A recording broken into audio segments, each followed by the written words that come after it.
Hello traders, hope you're doing well. I'm making this video to give a brief explanation on how to set alerts in my invite-only scripts. They're mainly auto-harmonic patterns, auto-harmonic projections, and auto-trend lines. Making this because a lot of people keep asking this questions again and again on how to set alerts. In my implementation, I've used a Pine method called alert instead of the regular or the older one, which is alert condition, which most people are familiar with. With this alert message, with usage of alert method, it's a bit different, to set alerts and you customize them and all. That has created a bit of confusion, I think, among the users. So I thought of making this video explaining everything so that it will be clear and it will help the traders as well. Okay, let's get started. Let me first explain why I've used alert instead of alert condition. Alert condition uses there are two limitations with alert condition. One is it has to be in the base of the script, base scope of the script. It cannot be in the inside a if condition, or it cannot be inside a method, and etc. So this makes it a bit tricky for scripts like automatic patterns to place alerts, because there's lot of logic involved and a lot of loops involved. It makes it really hard to get all the data and put it in the and transfer it to the base method to figure out, fire an alert, etc. So yeah, it's hence its alert method is more practical for our case.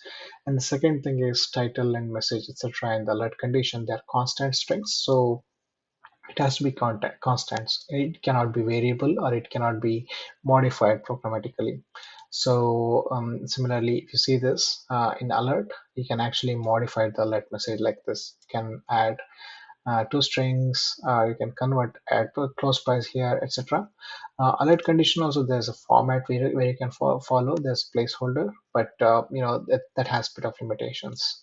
Again, it has to be, you can add plots, etc. But if you just have it as a variable and not as a plot, it becomes difficult to add this information in the alert condition. Okay, so that's why we use alerts, and let's see how it impacts the users. By having alert method in the scripts. Okay, let's try to set an alert here first. This auto harmonic patterns which are loaded.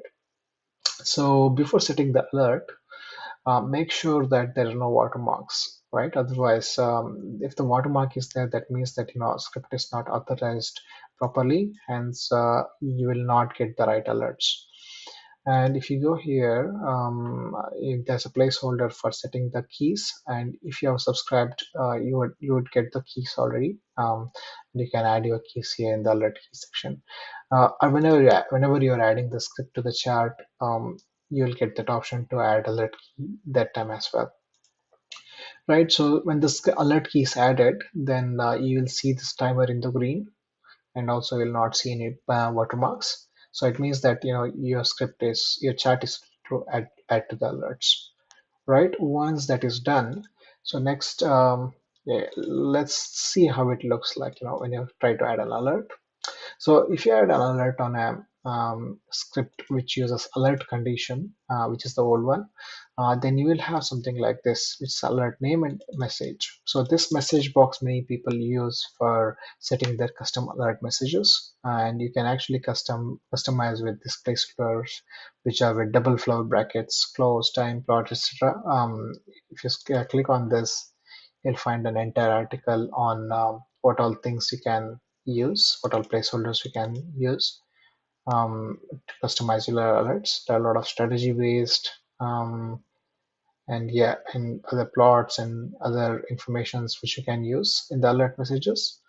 But when you use when you use the script which has alert implementation, you will not get this message box. For example, if I select AH pattern now, that message box disappear.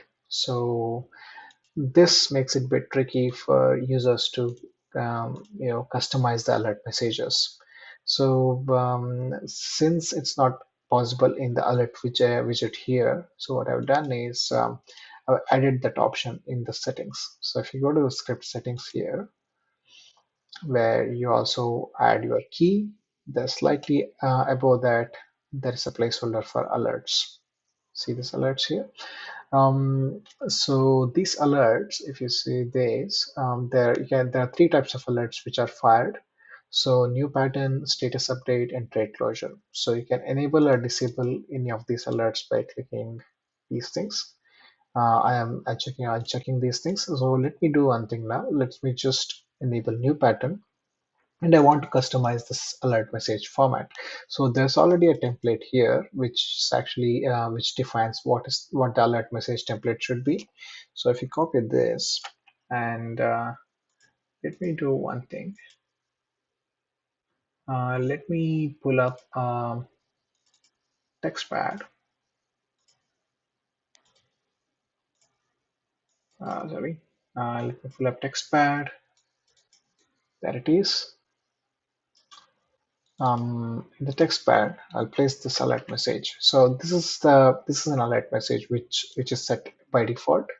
So this has this is a JSON type of message. Like if you do this, if you break it into multiple lines, you can see that these are the JSON messages, right? So it will go on like this forever. Then if you see this is a keyword and this is the value. So instead of value giving an absolute value, I have few placeholders placed here, right? These placeholders, what happens, right? When you have this placeholder, the alert message inside the program will replace this placeholder with actual values. For example, you say ticker is equal to this floor bracket sticker. So this sticker will be replaced with something like on our BTC USDT. So this is what happens. This is what will happen, right? So time frame is 1 hour, then it is 60. So our current price is 39,000. So something like this. So every placeholders here, which is present in the template, it gets replaced with actual values, and the alert is sent. So how do you customize this? Let's say you don't want all this lengthy alert message. You just want something like entry, stop, entry, and target one. Okay, let's see how do we do this. Okay, so before learning how to do this, let's visit the script page once. And I've done some updates on 12th where I've implemented this new customizable alert messages. So here, similar to how you see the alert templates, alert templates like double floor brackets, price, plot, etc. So here, instead of that, what I've used is single floor brackets, and I have provided similar placeholders. You can just make use of these placeholders to define your custom alert message. For example, if I want to get alert message which has just entry price, stop, and target one, what I all the placeholders which I need to use is entry, stop, and stop one, and target one. So what I do is entry equal to entry, comma, stop is equal to stop, comma, target one, target is equal to target one. Okay, that's all. So this is my template for my custom. This is my custom template for my alert.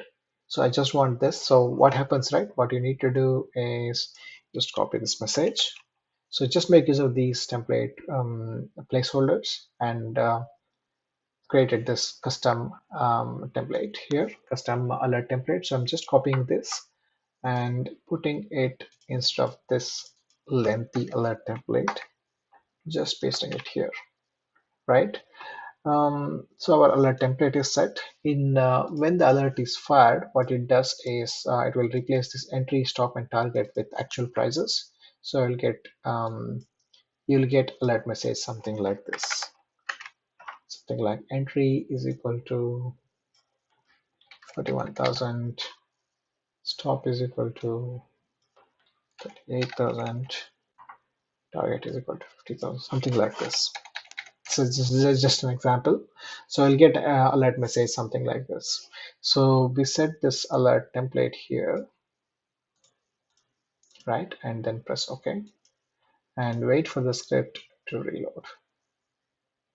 Okay, in this case, I think I already added that value before, so that's why it's not taking time to reload. Sometimes what happens is it keeps spinning. That means that the script is still reloading everything. So whenever you change any settings, what happens is the script completely reloads everything. So it may take a few seconds to do that. So once that reload is complete, then what you can do is you can go to alerts, set this alert edge pattern, select your webhook and webhook address, whatever it is which your bot uses, and then maybe change this name to make it a bit simpler. HPU TCUSDT 1 hour, something like this, then create. That's all. So that's all you need to do, and the alert will be created, and you'll start getting the alerts in the format which you need, and the custom format which you need or your bot needs. So that's all. So to rewind the recap once again, the things which you need to be aware of, or which you need to do to set alerts is, first thing is make sure that your key is set, and make sure that your timer is in green and there are no what marks. And the second thing, go and change your alert template if it is required to be different for your bot, etc.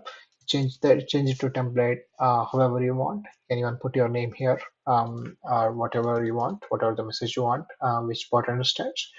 And once that is done, press OK, and then the script will reload and give some minutes, 1 minute or something for script to reload. And once it is reloaded, use the alert method, select the script, and select your webhook. And if I will not give here, because if I don't give the alert webhook, it will throw error. So select your webhook, change the name to however you want, and press create. And that's all. Your alert messages are ready, and it will be delivered whenever there's a new pattern or whenever the conditions are fired. And that's it for today. And thanks very much. Let me know if there are any questions. Um, have a happy weekend.